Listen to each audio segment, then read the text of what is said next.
بسم الله الرحمن الرحيم. السلام علیکم ورحمۃ اللہ وبرکاتہ. امید کرتا ہوں آپ خیریت سے ہوں گے. الحمدللہ والصلاۃ والسلام علی نبینا محمد. آج ہماری کلاس قرآن بگنر کے لیے جو لفظ میں سکھاؤں گا، اگر آپ کو اس میں ڈاؤٹ ہے تو وہ آج آپ سیکھ سکتے ہیں. جیسے آپ مثال دیکھیے قرآن کریم میں مد العوج کی سورہ بقرہ پارہ نمبر 1 پیج نمبر 5 آیت نمبر 26. اور یہ وقف لازم بھی ہے، تو آپ کو وقف کرنا پڑے گا اگر کسی نے پوچھا تو. اور وقف لازم میں کرنا پاتا ہے کیونکہ معنی کا فرق ہو جاتا ہے. اب یہ آپ آیت دیکھیے. اعوذ باللہ من الشیطان الرجیم بسم اللہ الرحمن الرحیم. وَأَمَّا الَّذِينَ كَفَرُوا فَيَقُولُونَ مَاذَا أَرَادَ اللَّهُ بِهَذَا مَثَلًا. تو یہ مثلاً ہے. اگر آپ کو وقف کرنا پڑا تو مسئلہ آپ کریں گے 2 کاؤنٹ کے برابر، 2 حرکات کے برابر. تو کسی نے پوچھا تو آپ بولیں گے مسئلہ. اب آپ دوسرا مثال دیکھیے، یہی مد العوج کا سیم آیت. بسم اللہ الرحمن الرحیم. یضل به کثیرا ویہدی به کثیرا. تو یہ حقیقت میں کثیرن ہے، لیکن جیم ہے تو آپ کو وقف کرنا پڑے گا، تو آپ کثیرا کریں گے.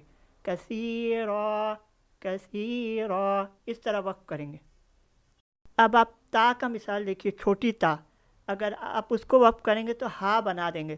سورہ بقرہ میں پیج نمبر 4 پارہ نمبر 1 آیت نمبر 24.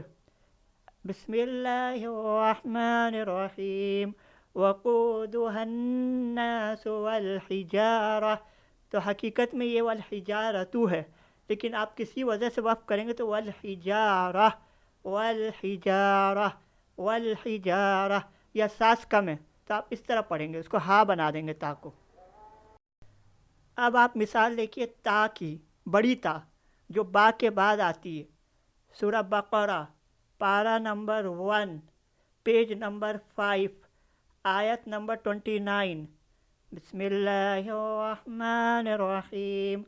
هو الذی خلق لکم ما فی الارض جمیعا ثم استوى إلى السماء فسواهن 7 سماوات. تو اگر آپ کسی وجہ سے وقف کریں گے، ساس کم ہے یا کسی نے پوچھا تو آپ بتائیں گے سماوات سماوات. اب آپ دوسرا مثال دیکھیے تا کی، جو تا ہا بن جاتی ہے وقف میں. سورہ بقرہ پیج نمبر 3 آیت نمبر 7. بسم اللہ الرحمن الرحیم. ختم اللہ علی قلوبہم وعلی سمعہم وعلی ابصارہم غشاوہ. تو اگر آپ کو یہاں وقف کرنا پڑے تو آپ غشاوہ کریں گے. غشاوتن ہے لیکن وہ صلہ کی وجہ سے اگر آپ وقف کر رہے تو غشاوہ. اب آپ مثال دیکھیے، جب شین کے بعد حمزہ آئے اور اس پہ سکون ہو تو اس میں بھی بہت سارے لوگ غلطی کرتے ہیں، تو میں اس کو سکھاؤں گا. پیج نمبر 9 آیت نمبر 58 سورہ بقرہ. بسم اللہ الرحمن الرحیم. وَإِذْ قُلْنَا ادْخُلُوا هَٰذِهِ الْقَرْيَةَ فَكُلُوا مِنْهَا حَيْثُ شِئْتُمْ. تو ہم شئتم پڑھیں گے، شئتم. امید کرتا ہوں آپ کو یہ کلاس سمجھ میں آئی ہوگی. اگر یہ ویڈیو پسند آئی ہے تو اس کو زیادہ سے زیادہ لائک کریے اور سبسکرائب ضرور کریے اور شیئر کریے. شکریہ. السلام علیکم ورحمۃ اللہ وبرکاتہ.